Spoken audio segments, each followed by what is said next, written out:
Okay, this is actually something that you all would see in the news, right? The fact that Saudi Arabia, right? I don't know if I should say the English way or the Arabic way, right? Saudi Arabia. How do you guys want to say it? Or Saudi Arabia, the fact that it has snow, which is strange.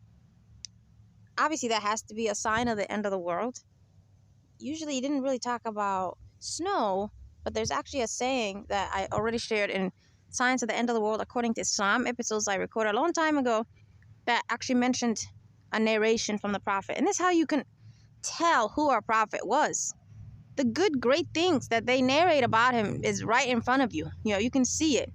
The other way you know everyone is the energy. Observe energy when you read something in a verse in the Quran, the Bible, or a narration about Jesus and Muhammad like that. The energy is very intellectual and very peaceful, and it seems like you were with the person when you read it. Such as this hadith I'm gonna read for you.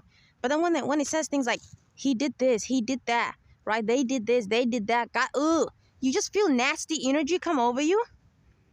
Yeah, that's not because what it's saying is bad, but that they're actually like that, and that's why you feel bad energy. No, that's the energy of the demons who said it. See? Because I just said the energy is coming from the prophet, not what he's saying. It's him. You're feeling his intellectual energy when he says something will happen in the future, and it happens, right? Because, right, the hadith says that Arabia is going to be places of rivers and like that. Rivers, I forgot what the other one was. I'm going to read it for you now. I'm going to look it up. But, right, snow is something now extra. Okay, but maybe that's what he meant and like that you know how interpretation can sometimes take that out sometimes. Okay, but when you read something evil about God or these people he sent, right, these supernatural prophets, right, they're always supernatural. They're not regular humans. Exactly. The energy is nasty because that's demonic spirits who are possessing those evil humans who wrote that lie, that accusation about God, put it into his scriptures, right? And then stories about Jesus, Muhammad, and other past supernatural prophets, right? Okay. That nasty energy is not because they're promoting sexism, perversion, right? Because the evil human beings who act like that's from God will just simply say to us that, yeah, it's just controversial. Who cares if we see bad energy? You guys are the ones who see it. We don't see it. They might say that. They might act like they don't know what we're talking about, right? Because they have to hide it. No, the bad energy is not because it's necessarily a lie only. No, that's duh, right? That's more like your gut would tell you consciously there's something wrong too. No. So your gut, your conscience will tell you there's something wrong. Sorry. I mean, the energy is coming from whoever wrote it or whoever said it, not what it's saying. Okay, that's what I'm saying. It's who is saying it. So you feel this nasty, gross energy when you read anything evil about him and God, because exactly a perverted human wrote it. So what's perversion? What's another term for perversion, everyone? Nasty, right? Gross, nasty energy. We wouldn't say a thief is nasty, right? We wouldn't call them nasty, Pervert, you'd call him nasty, right? Or her nasty. Nasty energy is on these narrations called hadith, Bible, Qur'an. Anytime it talks about something evil and perverted and sexist, indecent, right? Okay. Whoever wrote it has that characteristic. There you go. That's your evidence. If you're like, well, why are you connecting that to the character who wrote it? What if it's just, right, what they're saying being nasty only? No. Because when you read the ones that are true, prophet predicted something, it is happening. And that's another way to know if someone's a prophet, everyone. They're going to be able to predict things in their lifetime that is the future. So Jesus, right, predicted Muhammad is going to come after him like that. He predicted other great things. Okay. Then when Muhammad came, he predicted some things. Okay, that's happening. It's actually happening. You guys can't be like Muhammad didn't exist as non-Muslims. You can't keep saying this person didn't exist. Because exactly, a lot of the knowledge that is being connected to him is predicting in the future is happening in our future, you and I. This is our present time. That to him is his future. So he was a prophet then, prophetic, Prophet means you have prophetic knowledge of the future, things that only God can know. So then that's why then people would say, okay, you are from God. Because you cannot know the future. Only God knows the future. So they're a messenger of God, right? They're a prophet of God because God told them something about the future. So it doesn't mean they know. It means God told them. God intended. Okay, so God doesn't tell regular people. That's how you then distinguish them, get it? As someone of God. Okay, that God himself chose. Versus people who connect themselves to God. But you and I don't have to care about that. They can say what they want. Okay. So Mahdi, right, will also have knowledge of the future. That's what I'm saying. Mahdi will know things of the future. that exactly right now religion doesn't know the answer to. That's how you know they're also a prophet. Everyone has to know something in the future that makes them prophetic. Okay, so our prophet, right, predicted this. I'm going to read it, inshallah, very soon. I need to hurry up. But when he's predicting things in the future and it actually has been happening, observe the energy, everyone. Please try to observe the energy, not what it's saying. The energy seems like an intellectual person is speaking, not what they're saying being good or intellectual. No, whoever, it's like your mind is going to see an intellectual person. As they tell you, he said, right? At the moment you hear that he said, the energy is different. When they say over there, another hadith, and they say, he said, beat women like, oh, whoa, the energy seems like a weak little whiny person. A weak little, right? Weak little thing. Very weak and whiny and annoying, but then also nasty energy. So characteristics of whiny, whiny, little childlike behavior, and nasty, that's demonic spirits, their characteristics. Christians would really understand this a lot. And Muslims would understand it in a context where if they've ever tried to do ruqya or deliverance, exorcism is not really the good word because they do weird stuff. Just deliverance. You just get out in the name of Jesus, when you're just doing deliverance, okay? You're not beating people up. We're not talking about exorcism, which is a sin. No, just the moral deliverance. That, of course, maybe Catholics could also call it exorcism, but they don't mean the bad one, beating someone up. Their way, okay? The moral way where they're just using the Bible. Okay, even though they do it differently. Think about it, everyone. What does the demon act like? Like a little whiny kid, right? Demons don't act mature. They act like children. Yeah, no, I'm not leaving. No. It's like a kid. It's like a whiny little kid. They get in your face and you start to laugh. Like, what the hell? You're not mature. Like, okay, that's how you know a demon wrote it. Because that whiny little kid comes out of the hadith or the verse in the Qur'an or the Bible when it says that. The other one would be nasty energy, as if whoever's saying it to you is nasty themselves. Okay. 3, the sort of thing that is trying to act fake dominant. So don't call this one very scary and dominant and your Lord said, no. They're acting fake dominant. You really can tell they're acting that way. They're not dominant like God. God is dominant. You can tell the verse that says something like, do this to non-Muslims or do this to women. Or it seems like it's trying to act fake dominant. You don't see dominance, but fake dominant. They're acting like that. They're acting like they're big, tough shot. Okay. That's the 3 characteristics of demons. They're weak little children. Okay. They're very weak. They just thrive on what they lie and act like they are to human beings. But then when you do evil, you're nasty. You're a pervert. But the other type of evil that's out there is the sort of violent one, correct? You would agree evil is really 2 types. Perverted and violent. The other stuff is like stealing something. Well, where would we put that, everyone? We don't know where to put it technically. Or you could put it in the violence. We wouldn't really put it in the pervert as much. It's like, they're smaller sins. But evil, right? Something you would say destroys society. Exactly. It's predatory behavior, right? Harming people. So it would be either violent or perverted. Okay, so that's why then we're able to see a distinct character. The thief would be more like the verses that seem like they're hiding something from you. It seems so like some criminal that's hiding, avoiding you. It seems avoidant. So, right, the other ones could be avoidant. It just seems avoidant. Okay, because a thief is trying to hide as he steals, right? A murderer, a pervert is not trying to hide necessarily because they're trying to attack someone. So how are they going to hide, right? Like that. Okay, but the sort of whininess and the kid-like is actually how demons are. They're weak. Okay, so that's how they choose to behave, okay? Only God understands why. For that reason, everyone. And then the other one, they try to act fake dominant. They try to act fake scary. Big, tough shot. Okay. That's when they try to mimic God. So since you cannot mimic God, you look like you're trying to act fake dominant. You look weird. You look like you're just raising your voice up. Thou shalt, like you're so awkward. As we read that, it seems awkward. But then another verse could be saying, thou shalt. And there you go. The voice sounds natural, gentle. Just a command, There you go. Observe the energy. Because the energy is who wrote it and who said it. The demon has all those weak energies. But when prophets are speaking, they're intelligent, powerful, supernatural human beings.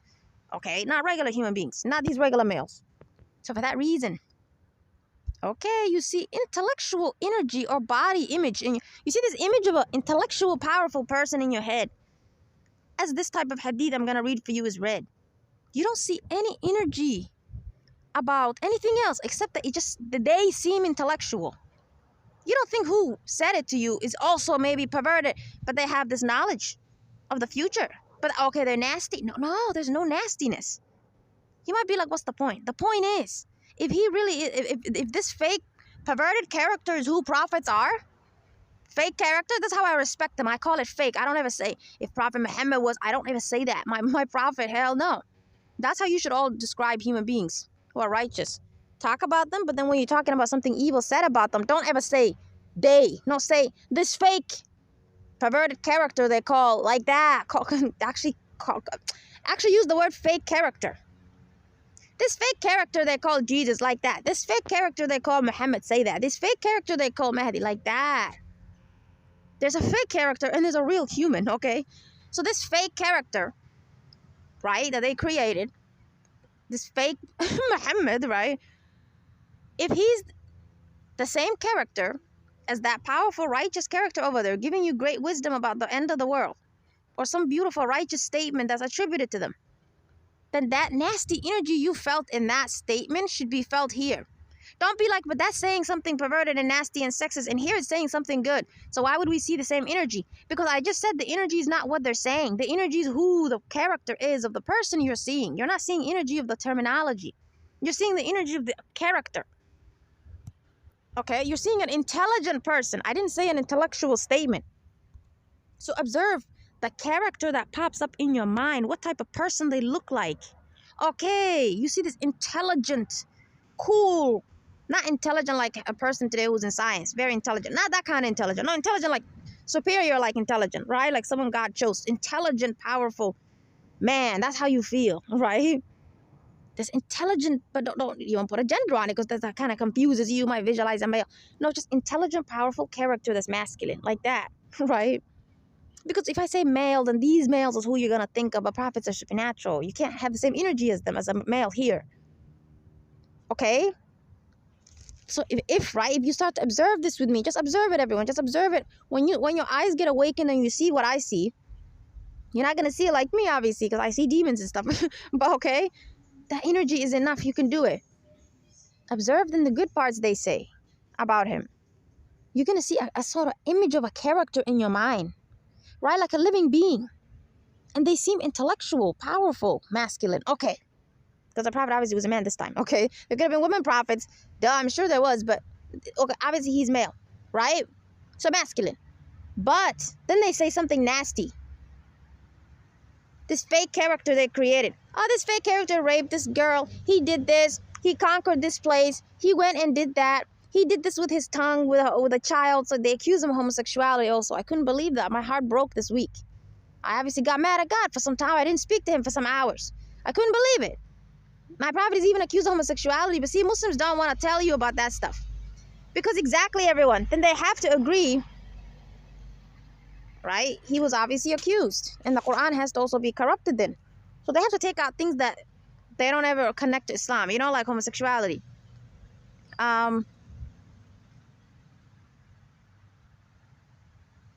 If they see that type of stuff, their prophet was also accused of it, right? This fake character was created, then, okay, they have to agree. A lot of corruption happened, and the Quran is also a victim, So they pick what they tell you is a weak hadith or fabricated. They pick it. They throw out the rest. They don't even show you. So non-Muslims keep digging it up. Thanks to you guys. Okay. Because these books are not always accessible, Okay. But then when you see that nasty stuff, right, that fake character they created, it's like one, very weak little male, right? Very weak little male. But two, this nasty energy. You don't really see just what they're saying is bad. It's like the words are not hitting your heart.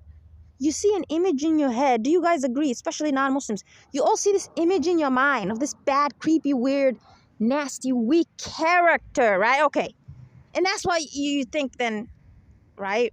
Okay, but I want you to know that character is a demon possessing an actual weak male who's evil, who was possessed, and he's lying. So you're seeing the character of the humans who lied, and they're demons.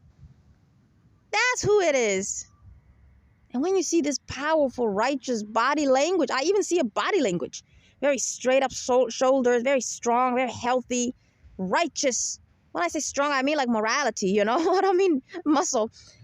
Very strong, righteous character, very intelligent. That's what I see when his actual words are being said to us about things he predicted or things he taught us that's moral. Okay, why would we see two different characters in our head? Why don't we simply see, good information and bad information? Because that's God's way of opening our spiritual eyes to see there's another character speaking this moment, you know? Because that's our way of asking ourselves then, why do we see characters in our head? Why can't we just see a statement only and just, be confused about how they can come from one good person? I know, but that's our spiritual eyes. We can see a character. That character is your evidence. That's a demon who wrote it. And that's their qualities. Weak, whiny, little kid, nasty, gross, dumb, deficient. That's how demons are. And whoever they possessed. They usually possess highly mentally ill people anyway to lie. Okay, anyways, and narcissistic, psychopathic human beings. Another way of being mentally ill, you know?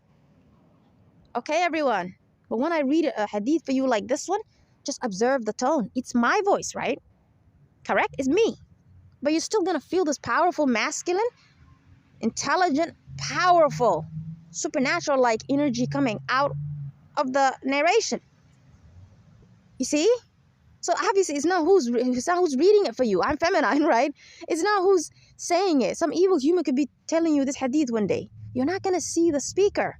That evil, sexist, creepy male preacher. You're not going to see his energy on that hadith. You're going to see the energy of the narration when they say the prophet said it, and it's actually him, right? This knowledge is from him. It doesn't mean he said it like that word for word, right? Because things get rephrased.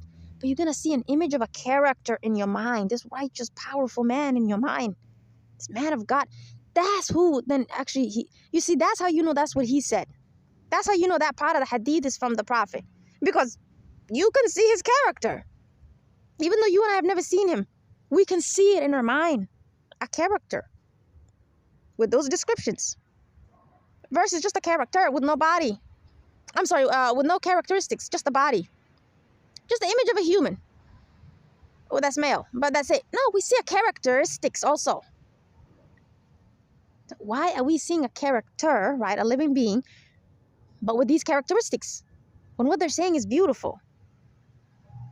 And what they're saying something bad. Why don't we just see the bad stuff they're saying? But why do we see a character in her head? Like an actual living person. An actual specific type of creepy Arab male in our mind. Because that's who lied about him. I swear, everybody, that's not random. Think about it. Why are we seeing characters in our head? Why don't we just see what they wrote? Right? Whoever wrote these books. Instead, we see an image of a character in our mind as we hear about what our prophet said. And then areas where something evil is being attributed to him, we see a really creepy, nasty, weak, little emasculated, sexist male. Because that's who lied. Okay? So listen to this narration.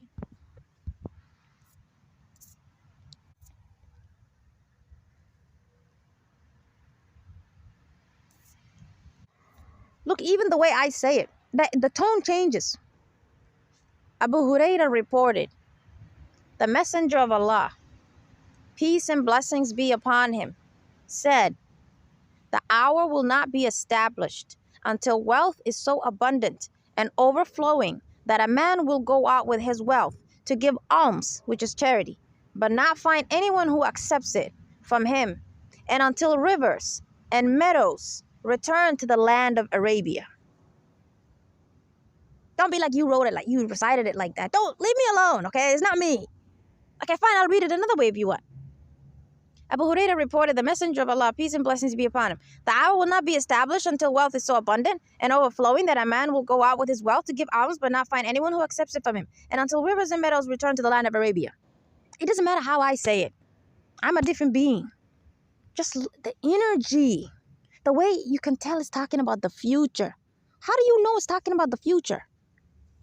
Not the words, everyone. Not until Arabia. No. Like when I read it, before I even finished it for you, right? Before I even told you what they were saying, the hour will not be established. You don't know what the hell the hour means as a Christian or non-Muslim. Only we know what that means, as in like, it means the end of the world. You guys use different terminology. Some of you have the word hour too, I know. I just mean in terms of religious context. Okay, fine, let's pick on someone else, like atheists. They don't know what hour means. But it's like, you're already before the person finishes it for you. The hour will not be established until wealth is so abundant. It's like you already get the point. This is talking about the future. How do you know it's about the future? How do you know this narration is someone in that past time talking about their own time, them saying, hey, everyone, this hour, 12 p.m., is not going to be established until until Job goes and finds Jacob and they build this building. How do you know what they're talking about? That's the future. Because it's the energy. It's the energy. Prophets speak in very Sorry, there's too much noise around me. I'm going to pause this. Wait. Okay, I have to keep pausing my recording because they like to ruin my words. Make it seem as if you're, like your words like that are stuttering. Which is how they accuse Prophet Moses, okay? They just attack me with witchcraft all day. Okay? It's like attacking your mind too much because there's too much noise and every noise has a witchcraft on it. Obviously, the noise is not affecting me. And it's like you might start to sort of struggle to finish your words. Okay. They're very elegant with their words. Their speech is one of their gifts. They're artistic. They're intelligent. That means they're supernatural versus regular human intelligence, right? It's supernatural intelligence, They have knowledge from God that you and I wouldn't have unless you're a prophet, okay? I mean, I have some knowledge, but whatever. I'm not telling you I'm like him, right? The idea, right? Okay. It's like the tone changes. When the prophet is actually being described to tell you something and it's good, the tone of the narration is different. The type of way it was written down, even though demons corrupted everything, still this part, God makes sure, even though, right, demons still wrote everything, that this part, they have to still leave it to be similar to how it was really said. It doesn't mean that's exactly what the prophet said, but the demons can't touch it too much. They can't make the wording seem very easy. It's too elegant, right? The hour will not be established. Whoa. Versus the end of the world will not happen. See, that's too easy, right? The hour will not be established. It's too poetic. It's too elegant. It's too intellectual, right? It has that cool vibe that human beings had in past history, the way they used to speak, right? Okay, everyone. You can't just be gifted at speaking and be dumb and illiterate in writing. He's not illiterate. Our prophet is not illiterate. Okay. So this is how you know this is what he really said. Not only is it true, not only is it moral and good, because you have evidence, right? You can all see this stuff is started to happen. But the way it speaks, you don't feel as a non-Muslim that this person is different than you, right? You don't feel like it's another religion than yours. You feel like you can listen to him also. You feel like he's your prophet or something. You feel comfortable listening to whoever is saying it because you don't feel any difference between you and them. The way, right, religion makes us feel all the time. Right? A Muslim doesn't feel like a Christian is their brother, correct? And vice versa. But when you hear the prophet talking like this, it doesn't mean it's exactly how he spoke, but it's similar. Exactly. You, the non-Muslim, don't feel disconnected from him. You don't think he's pushing you away. You don't think it's that character, right? That said, kill them wherever you find them or stuff. You see? Because that's the fake character they call Muhammad, right? The fake Muhammad. And this really is your prophet. See, I keep saying your prophet because Muhammad is everyone's prophet, okay? You non-Muslims, he's your prophet too. He's just like Jesus to you. So you're supposed to love him just like Jesus. But you're not supposed to love any prophet the way you actually all follow Jesus. Because exactly, you treat him like a God. You give him too much of that attention. And that's wrong and sinful. God is your Lord. We can understand. They told you that he's your God. Okay. But if you were to ever think he was not a God, right? Then, okay, I don't want you to then treat him as a God. I'm sorry. I don't want you to then think, see, noise happened and my words got ruined. You guys can't be like the noise is not affecting me. When they're not here, I speak fine. It's witchcraft. Because it's just noise. Why would noise affect me? I record other times and it's very loud and I'm fine. It's when they are doing it in a way where it seems like there's a huge gap. And then, they do that thing with the vehicle and my words get ruined. It's like brain fog. So, you can even observe when they're putting witchcraft on me, Because they're just waiting for a chance to attack when I'm about to say something very essential. And that's how you know they're demons. Because these vehicles are far away from me. They're in the road. And I'm in an area that's far away from it, next to buildings, how do they know when to make that sound exactly when I'm about to say something essential? They're not physically close to me, correct? That's how you know they're demon. Okay. It doesn't mean that they're so powerful they can hear me that far ahead. No, it means there's a demon that everyone has according to Islam. There's a demon with all of us. They're not possessing you. They're just with you like a person standing next to you. You get possessed if you commit certain sin. Okay. And sadly, 99-something percent of the human race is possessed anyway. It's already ruined. But you get the point. That one is just there. Okay. They whisper to your ears. It becomes thoughts. So it's actually in your ears, but it gets into your mind. You think your head is having thoughts. And it's actually the ears. You're hearing it. Okay, everyone. That's the one those demons in vehicles are communicating with. The one just next to me. They get to put signals and stuff and be like, now, you know, and they make rooms and stuff. Okay, let me hurry up. I try to make this funny because it's stressful. Okay, right? See, I'm having brain fog again. I'm not even going to hide it from you. Our prophet, right? I'm gonna have to pause. I learned that from Koreans. I'm gonna have to pause. Okay, wait. And now I know why I say things like "aish," right? The way the Koreans say when they're frustrated. South Koreans. Because I'm Asian, and it's like I was always attracted to Asian culture and Asian content growing up. You know, even though I was adopted and raised by Africans, and they were trying to force the belief that you're African too. I know it's crazy. I mean, to some degree, they think it's something to try because Europeans are usually the ones who we would say their skin is really light, right? But you would agree with me, Asians have a lot of people who are beige, reddish, brown, right? And some who we would say really light too. Okay, so they think we at least could try it, right? It's not possible. Hi, birdie. But then this bird is in front of me now. They're possessing them, but I still greet them with love and treat them with affection. They're still the bird, you know? Right? The bird looks really evil though. You can tell they're possessed. And they look too quiet. Like the eyes look demonic. Poor birdie. When I said that, they flew away. They hate it when I describe what's wrong with the animal. I almost said poor kitty. I talk to cats too. Okay, hurry up. Sorry. I'm not getting distracted, okay? It's because I like to show you what's happening around me. Okay. Right? So yeah. I said too many things. Let me just go back to the main one. Our prophet is your prophet, you know? This actual real righteous man he was, right? The supernatural powerful person like Jesus who, yes, did miracles and had great powerful abilities too. It's just that knowledge is gone. And don't be like, how's that possible? Everyone, please, think about it. Before, you guys were following Jesus and sort of maintaining his story, right? You keep telling your children and they're telling each other. And you're basically maintaining it.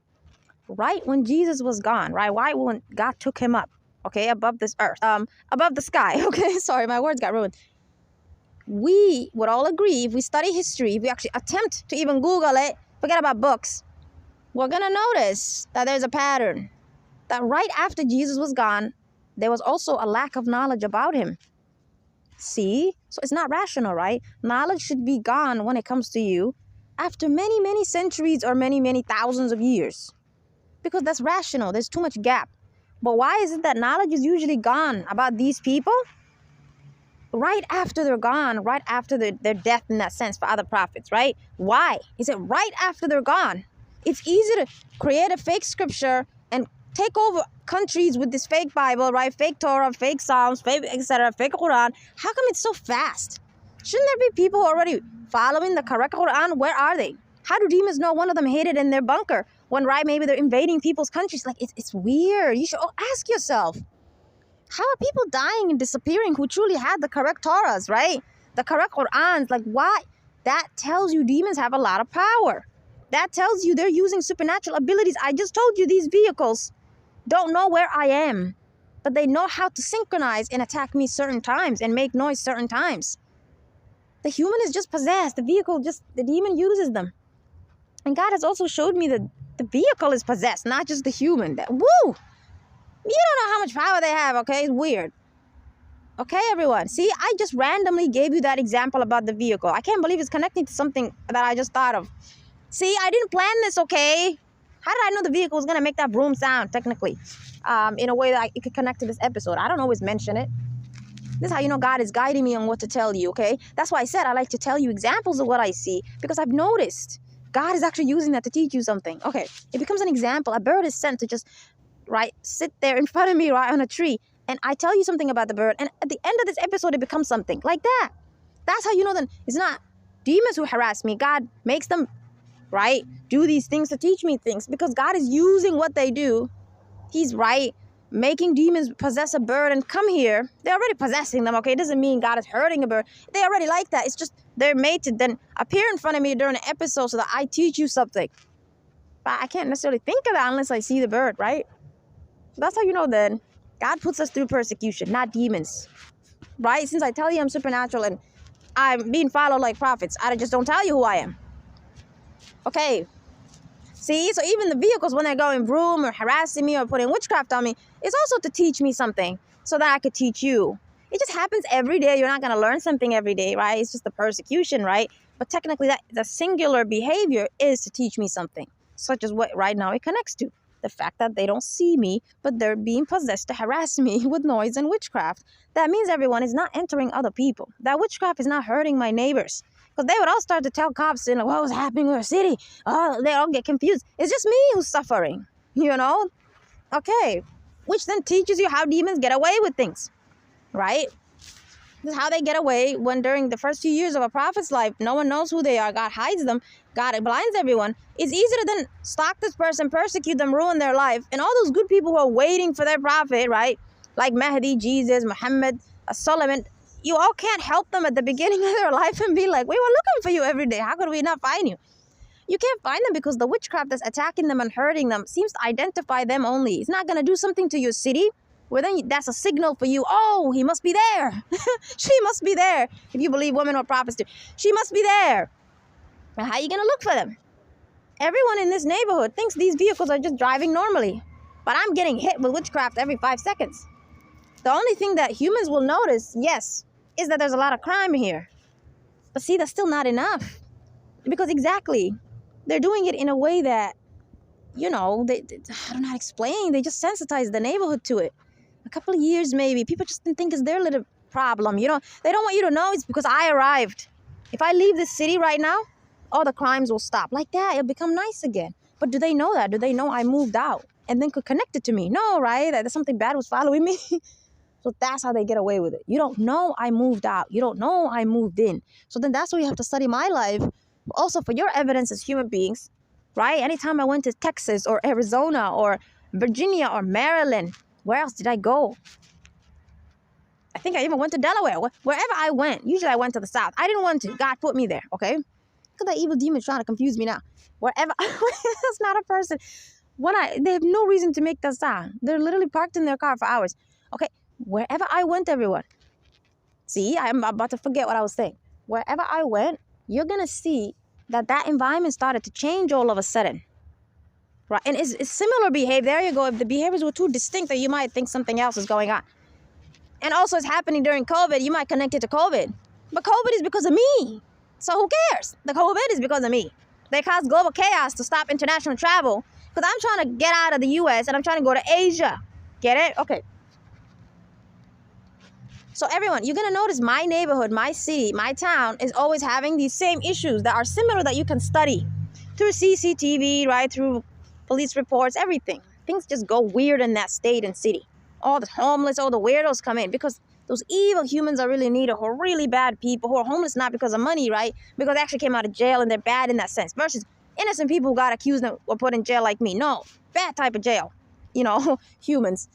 They have no home, so they come out. It's easy to use them to stalk me then. Because who's going to stalk me if you have 8 to 5 shift, right? Humans work during the day, so how are they going to stalk me? So that's what they usually use homeless a lot. They use mentally ill. But okay, then the other demographics are used when I actually just go somewhere as a customer, right? A hotel, a store. Okay, now when you're in your shift, you're working. If you're a bad person, you don't know who I am. You're just possessed. Boom, you might just start to bother me. Like that, you know? But if I'm in the street, right, exactly. Human beings are not in the street unless they're crazy, technically. What are you going to do in the street? So they caused that global chaos in COVID, right? So then everyone outside is usually, right, the homeless. And even though, right, they used to have their own places, they used to hide before. For some reason, now they're everywhere. Exactly. So that's their stalkers. That's who they're using to follow me. I hate the word persecution, okay? That's what it is. But if I was to ever call a mosque, there was a time that this Muslim sheikh, right? I called this mosque. I was traveling. I was in Arizona, so I didn't have a home. I was just going to hotels. Okay, and I went to this mosque. Everywhere I go, the mosques are closed. The churches were doing better and at least opening it. So, but the mosques were closed. That's how you know they're very evil. They're worse than churches. Because, yes, when I became homeless and suffered, again, I didn't necessarily go to places where there are mosques. I'm not putting people down, right? No, Muslims, there's obviously they help people too. I just mean there's a problem. They don't help people like Christians do. We're not going there. Christians are helping people way more than Muslims, okay? So, and also because this is their country. So that they have to be fair, okay? This is their country. Your churches are going to have that sort of thing. But if you go to a Muslim country, well, okay, then the mosques might have a lot of support. I get it. But I'm still telling you there's something wrong with them, okay? There's actually an intentional desire to not be humanitarians like Christians, okay? You're not going to go to their mosque and find a pantry for food. But you will in a church. And there you go. That's something that benefits me, right? If God wants to push me to churches at some point. So, you see, everything's connected. It's very hard. That's how you know God is doing it. Because he's making them follow me or persecute me in a way that I become poor, in a way that then, exactly, I'm going to churches for help, a place I'd never go to. Because God wants to say to me, they're also his followers. There's just corruption going on. There's two books are corrupted and they're going in two different directions. So the poverty, the homelessness, including the traveling when I have money, is what God was using to push me to Christians, you see? Not necessarily non-Muslims, because I live in the U.S. I'm technically around non-Muslims every day. Okay, I grew up with you, obviously, more than Muslims. And I don't really mix with Muslims because I don't like them, obviously, because they're very evil, right? Well, Christians, it doesn't always mean they agree with what their book says, right? Okay, but Muslims would always say whatever their religion says is what it, right? That's disturbing, right? And there you go. The Muslims who are good, who go against it, they just become ex-Muslims. That's the thing usually. They actually usually leave the religion. Okay, but we also have Christians who are more moral than the ones who just go against the evil but stay in the religion. They're so moral, they can't even stand it. They just exit the religion too. Okay. So, be fair, okay? We have the same for every situation, but Muslims don't identify themselves when they exit the religion. When they're against something, they don't identify themselves, right? But others might. They might just make a YouTube video. And exactly, everyone. Maybe it's because they're scared of that violence, correct? Okay, so you have to agree there's something happening to Muslims that would prevent them from exposing themselves as against evil the way Christians do. It doesn't mean that group doesn't exist among them. Because Christianity doesn't say kill whoever goes against you, right? But Islam says, there you go. But it doesn't mean Muslims don't have those wonderful people coming out of them. They, to some degree, are uncomfortable and they just hide, okay? So that's why I said you have to always ask yourself why people do things. Don't accuse people, okay? Don't just say that's how they are. You're committing a sin in that way. Don't do that because it's indirect, you know? And then there's a time that you know what you're saying and it's indirect sin. So don't do that. Be just with people and understand that there's good and bad everywhere, but that the evil ones obviously join and give themselves a name and they're in your face.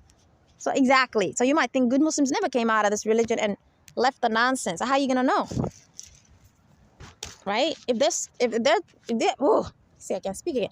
If you're literally being taught to kill them, how are they gonna say anything, right? They just mind their business. So it's very sad. And you could agree why everyone, the devil feels the need to do that to Islam, but not to Christianity, if both are using God's religion, God's books. Don't you think he should feel threatened by both? Why is he more threatened by Muslims? Like he wants to get rid of them like that? Because everyone, if we were to be honest, right, they're following actual religion of God, Muslims, you know, but Christians are following half. You might be like, how? You told us we're following the Torah, but it's corrupted to the Bible. That means we're still in God's religion. It's just corrupted. Muslims are the same. They're following God's religion, but it's corrupted, right? Because they're following the Qur'an, that's corrupted. So aren't we the same? No, you're not. One, you're committing idolatry, or you're worshiping another one. You're worshiping a creation of God, Jesus.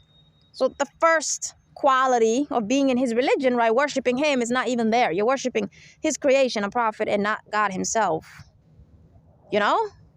I know you might say you worship the Father too, but come on, everyone. You all know you're obsessed with Jesus, and I don't even hear you talk about the Father. So we don't even have to consider you as worshiping the Father too, you know? But we still have to give you credit, right? We don't want to accuse people of things. You have to be just, right? You get the point. You still follow and worship Jesus. You don't really worship one God. That's your problem. So they have that area corrected for them. So they're better than you there. They're good to go there. The problem is both of you are immoral. You don't go against the evil in your religions. Okay. Right? Because you can obviously worship the correct God and be evil, correct? That doesn't mean the worship is good. You're right, you're obviously going to go to hell. Who cares about you worshiping him? I don't want you guys to think that you're going to go to paradise. No, God cares about your morality. You're going to go to hell? No one cares if you worship a tree. If you're good, that's where you go to paradise. It's just also required, that you worship God. But if the worship of God is there, but the morality is bad, you're going to go to hell. Do you see what I mean? Because the morality is required for you to go to paradise.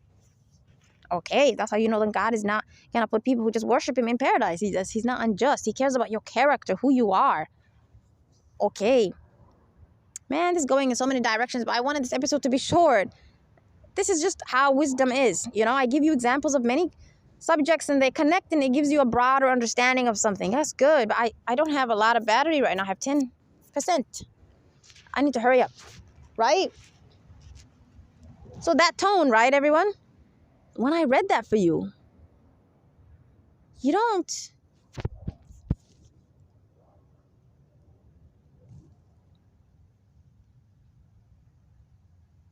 Sorry, I heard some weird noises. You don't, right, hear bad sounds. You don't hear any evil in your head. You don't remember the evil stuff you were told about the fake Muhammad.